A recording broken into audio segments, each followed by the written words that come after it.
이렇게 예배할 수 있음에 감사와 감격이 가득하게 하여 주옵소서. 영상으로 예배드리는 영혼들과 이곳에 함께 모인 영혼들 다 기억하시고 은혜와 긍휼을 베푸시며 무엇보다 성령으로 감동하여 주옵소서. 예수님 이름으로 기도합니다. 아멘. 할렐루야. 아멘. 우리 제목 같이 읽어볼까요? 있습니다. 불통과 혼란의 기원 바벨탑, 이렇게 했습니다. 우리가 이제 창세기 1장씩 쭉 넘어가고 있죠. 다음 주엔 또 12장을 볼 거고요. 창세기 11장까지가 인류의 기원을 얘기해요. 그리고 12장부터는 아브라함, 이삭, 야곱, 요셉에 대한 이야기로 창세기가 마무리하죠. 우리가 10장에 대한 이야기를 잠깐 볼 때 특별히 마지막에 이런 얘기했죠. 우리는 에벨이다 그랬어요. 에벨은 히브리랑 같은 말이라고 그랬어요. 뜻이 뭐예요? 강을 건너왔다 그랬어요. 강을 건넌 자, 건너온 자. 최고의 문명이었던 갈대아우르 하란의 그 메소포타미아 문명을 뒤로 하고 아주 볼품없던 가나안 땅으로 온 아브라함의 일행들을 보면서 사람들이 저 사람들은 이상하다. 왜 저 좋은 곳을 두고 이런 곳으로 건너왔지? 이런 뜻이죠. 우리도 강을 건너야 된다 그랬죠. 내 뜻대로 살고 싶은 욕구와 세상의 좋은 것들을 뒤로하고 믿음으로 살려는 강을 건너. 그래서 성경에 보면 홍해를 건너는 사건, 요단강을 건너는 사건, 예수 믿으면 세례받는 일들, 이런 걸 통해서 우리가 강을 건넌다는 것을 몸속 경험하게 하고 되새기게 하는 거죠. 지난주 여러분 한 주 살면서도 강을 건넌 삶에 살았던 삶이 있을 거고요. 내 뜻대로 살았던 분들이 계실 거예요. 히브리란 말은 강을 건넌 사람들이란 뜻이라고 했어요. 자, 우리 인생을 보면요. 성경에 보니까 인생을 건축과 많이 비교하고 있어요. 비유예요. 예수님 산상수훈에도 보면 지혜로운 사람은 집을 어디에 지어요? 반석 위에 지어요. 어리석은 사람은 집을 모래 위에 지어요. 인생은 다 집을 짓고 살아가는 거예요. 어떻게 지느냐에 따라서 결과가 달라지게 되는 거죠. 가정을 세우고 또 직장에서 또 사회에서 일을 해나가며 저마다의 이런 저런 집을 건축해 나가는 거예요. 오늘 바로 그 건축에 대한 이야기, 바벨에 대한 이야기거든요. 1957년에 노벨상을 받은 사람 중에서 두 명의 이름에 알베르트라는 이름이 있어요. 알베르트. 1957년. 이 두 사람은요.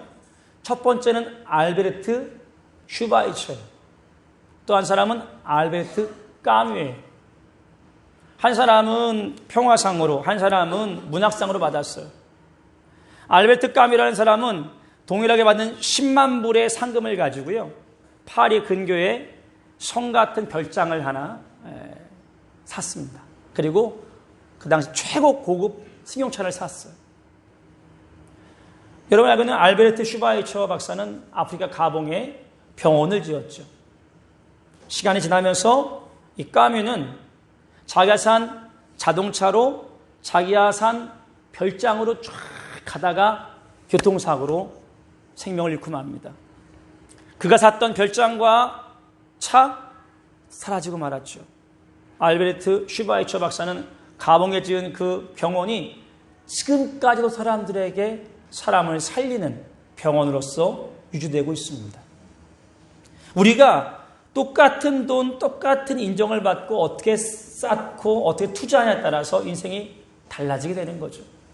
오늘 이 바벨탑 인간들이 정말 열심히 지은 거예요. 근데 하나님께서 흩어버리셨어요. 그들의 모든 노력과 수고가 헛되게 되는 거죠. 오늘 말씀을 통해서 이런 부분에 대해 한번 은혜를 나눠봤으면 좋겠어요. 1절 먼저 읽고 시작할게요. 1절 읽습니다. 온 땅에 언어가 하나요, 말이 하나였더라. 아멘. 처음에는 언어가 하나였어요.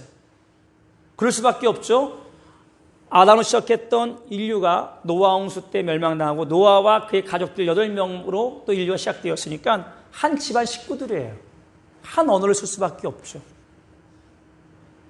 지금도 이렇게 한 언어를 쓴다면 우리 삶은 정말 굉장히 많이 변화가 있을 거예요. 우리 학생들 영어, 일본어, 중국어, 제2외국어, 제3외국어를 공부할 필요가 하나도 없잖아요. 그냥 다 통할 수가 있는데 우리 어디 여행을 가려고 하면 참 애로사항이 많죠.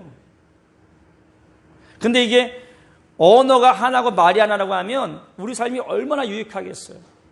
특별히 여러분 해외에 가서 예배를 드려볼 때 보면 이 언어가 같다는 게 얼마나 중요할지 몰라요. 선교제 나가서 이렇게 설교를 하거나 또 예배가 함께 하다 보면 무슨 말인지 몰라서 참 집중하고 안타까울 때가 있거든요. 근데 이 언어와 말이 하나라는 건 굉장한 복이에요. 여러분들이 이렇게 우리말로 예배 드릴 수 있다는 게 이게 은혜거든요. 이런 은총을 갖고 살았습니다. 근데 결과적으로 어떻게 되었느냐? 9절 한번 읽어볼게요. 9절 함께 읽어보겠습니다. 그러므로 그 이름을 바벨이라 하니 이는 여호와께서 거기서 온 땅의 언어를 혼잡하게 하셨음이니라. 여호와께서 거기서 그들을 온지면에 흩으셨더라. 아멘. 하나고 하나였던 언어와 말이 하나님이 혼잡하게 해서 흩어버렸어요. 여기서부터 말이 같은 사람들끼리 나라와 민족을 이루며 살게 된 거죠. 언어가 같은 사람을 따라서 이렇게 이동하게 된 거예요. 그것이 인류의 시작이에요. 그러면 우리가 볼 건 이런 겁니다. 원래 하나였던 언어가 왜 혼잡하게 되었냐라는 거죠. 여러분 기원이라는 건요. 원래 출발로 한번 돌아가 보자는 거예요. 자, 그러면 언어의 기원이 어디서 나왔을까요? 하나님께서 인간을 지으시고 이렇게 말씀했어요. 아담에게. 아담아, 동산 모든 나무의 열매를 네가 먹어라. 그런데 중앙에 있는 선악을 알게 한 나무의 열매는 먹으면 안 된다. 먹으면 반드시 죽는다. 이 말을 아담이 들었어요. 하나님의 말씀을 들었죠. 그리고 이 말씀 속에는 먹을 수 있다, 먹을 수 없다. 이게 뭔지 아세요? 법이에요. 선, 악을 알게 하는 나무, 뭐가 선이고 뭐가 악인지를 정해주는 것, 그것이 하나님 주신 첫 번째 법이에요. 선악과의 영적인 의미를 선악과가 뭐냐라는 것보다는 의미가 하나님 법을 주셨구나 이렇게 이해하면 좋아요. 그래서 선악과를 안 따먹으면 에덴에서는 법을 지키는 거예요. 따먹으면 법을 어기는 거죠. 범죄하는 거예요. 이 말을 들은 아담이 이 말을 전해야 되는 거예요. 누구에게 전해요? 자기 아내에게 전하지. 왜? 하와는 그 뒤에 지어졌으니까. 그래서 우리 성경에 보면은 하와가 이 말을 들었다는 걸 알 수 있잖아요. 근데 정확히 인지를 못했죠. 죽을까 하노라 이렇게 바꾸잖아요. 그죠? 만지지도 말아라 이런 얘기도 하잖아요. 그러니까 최초의 언어의 목적은 뭐냐면 하나님의 말씀을 온전히 전하기 위함이에요. 하나님 받은 말씀을 전하기. 그러니까 제가 지금 설교하잖아요. 이게 언어의 첫 번째 목적이에요. 하나님 주신 목적. 두 번째는 뭐냐면 하나님께서 이렇게 하셨어요. 이 땅에는 모든 짐승들 다 불러놓고 아담아 네가 이름을 지어라. 맡겨진 일을 관리하기 위해서 언어를 사용하게 한 거죠. 그래서 아담이 짓는 것이 그 이름이 되었다는 거예요. 그러니까 언어의 두 번째 사명은 뭐겠어요? 일을 감당하는데 이 언어를 잘 쓰라는 거죠. 말한 대로 역사가 일어나게 되는 거예요. 그래서 하나님 주신 이 언어는 하나님의 말씀을 전하기 위함이요 맡겨진 사명을 잘 감당하기 위해서 언어를 잘 써야 되는 거예요. 그러면 목적에 맞게끔 잘 감당할 수 있게 되는 거죠. 그러니까 여러분들도 마찬가지입니다. 내가 말 한마디 할 때에 생각해 봐야 됩니다. 지난 한 주간의 삶을 돌아보면서 내가 언어를 하나님 주신 목적에 맞게끔 잘 썼는가? 가족에게나 이웃에게 하나님 말씀을 전하기 위해서 말씀을 교육하기 위해 썼는가? 그리고 내가 맡겨진 사명을 감당하기 위해서 언어를 잘 사용했는가? 그런데 이들은 이 언어를 가지고 하나님을 기쁘시하는데 쓰지 않게 되는 거예요. 그래서 하나님께서 흩어버리게 되시는 거죠.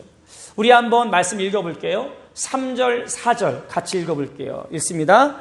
서로 말하되 자 벽돌을 만들어 견고히 굽자 하고 이에 벽돌로 돌을 대신하며 역청으로 진흙을 대신하고 또 말하되 자 성읍과 탑을 건설하여 그 탑 꼭대기를 하늘에 닿게 하여 우리 이름을 내고 온 지면에 흩어짐을 면하자 하였더니. 자, 표현 방법이 이렇게 돼요. 서로 말하되 자, 3절에 서로 말하되 자 우리가 벽돌을 굽자 진흙을 대신하자. 그 다음에 4절에도요 또 말하되 자 이렇게 하라는 거예요. 그러니까 그들의 언어로 뭔가를 계획하고 진행해 나가는 거죠. 그것이 뭐냐? 바벨이라는 곳에서 시나이 평지에 탑을 쌓는 거예요.